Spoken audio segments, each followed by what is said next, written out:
Programang ito ay hatid sa inyo ng Pantene Hair Fall Control, New Tide Taba Bar, at ng Pampers Active Baby.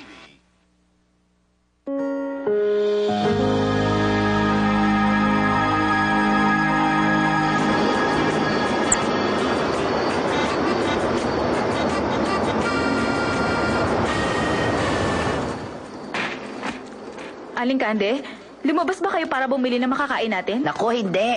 Binigyan lang ako ni Olga. Ah, ibig sabihin wala pang nakakaalam na nandito tayo? Wala pa. Si Olga pa lang. At sigurado akong hindi niya tayo ichichismis.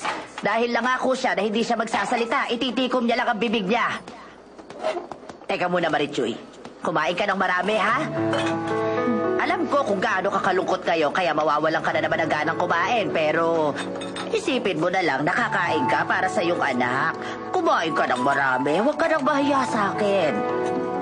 Alam mo, kung nagdesisyon ka ng manatili dito sa Mexico, kailangan ipaalam na natin sa lahat ng tao dito. Hindi naman tayo pwedeng magtago dahil ayokong mabuhay na parang isang wanted na kriminal. Kailangan kong kumita sa pagpaplansya ng damit, paglalaba. Kailangan kong kumita para meron tayong perang ipambibili ng pagkain. Huwag niyo nang alalahanin yun, Aling Kande.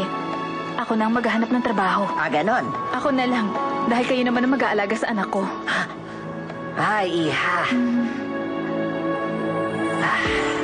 Ay, nako.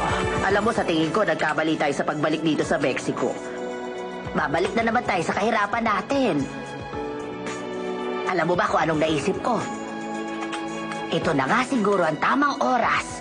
At ito na ang takdang panahon para hanapin mo na ang mga tunay mong magulang. Ay, ba't niyo naman nasabi yan? Dahil baka marami silang pera at sila ang makakalutas sa mga problema mo. Sa tingin niyo, dapat ko pa silang kilalanin bilang tunay ng mga magulang? Eh kung yun ang nararapat mong gawin, bakit hindi? Alam niyo naman na kahit kailan hindi ko sila matatanggap. Kahit pa sabihin yung marami silang pera at ginto, Aling Kande. Dahil kung mayaman sila, ayoko sila makilala. Tandaan niyo na, Aling Kande. Ah, ganon?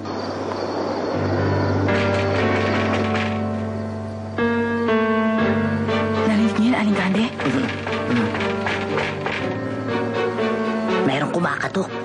Sino kaya yun? Walang nakakaalam na nandito tayo. Naku, patay.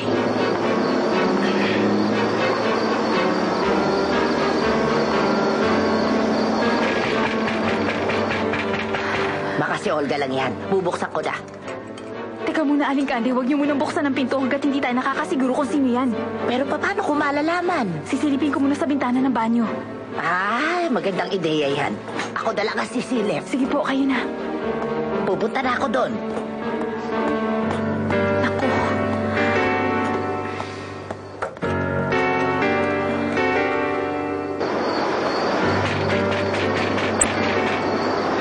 Naku, patay. Sino kaya yun?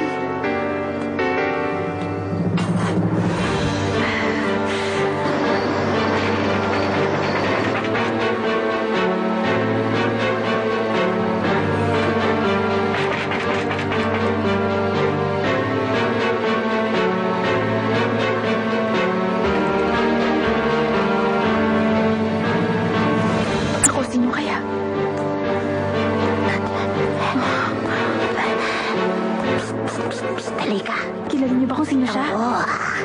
Sino? Sino nga po? Hulaan mo muna kung sino, dali. Si Amador? Ay, hindi si Amador. Eh, sino nga? Sabihin niyo na. Babae siya. Babae siya? Si Aling Olga. Sino pa Ay, ba? hindi yun. Hindi siya. Sino nga? Sige pa, mag-isip ka. Ay, naku, Aling Candy. Ano ba kung sabihin oo na na, kasi sige sa na. akin? Sasabihin ko na nga. Yung asawa ni Judge Velarde. Pero bakit?